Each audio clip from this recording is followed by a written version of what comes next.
சூப்பராக இருக்கும். அந்த காலத்தில் அம்மியில் தொழில் அரைச்சி சாப்பிட்டா சூப்பராக இருக்கும். இப்போ தான் அரைச்சி அம்மியில் பழக்கி தரோம். ஃபஸ்ட்டு அம்மியை நல்லா கழுவிக்கணும்.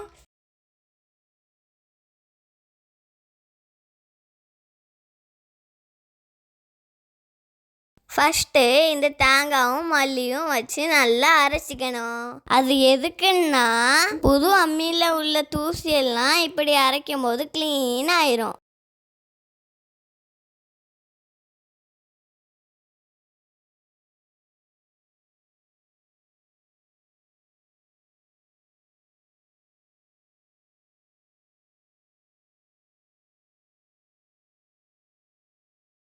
அரைச்ச மல்லியும் தேங்காயும் நல்லா கழுவிக்கணும். அதுக்கப்புறம் நம்மளுக்கு என்ன மசாலா தேவையோ அதை அரைச்சிக்கலாம். நாங்கள் இப்போ துவையல் அரைக்க போகிறோம்.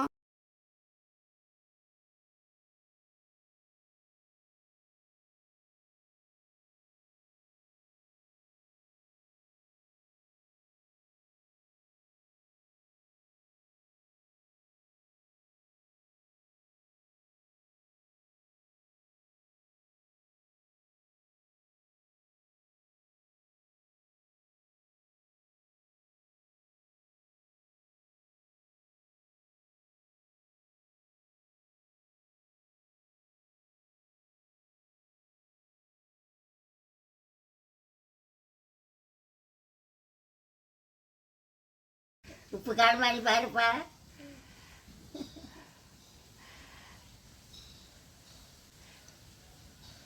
உப்பு காணுமா? சூப்பராக இருக்கியா?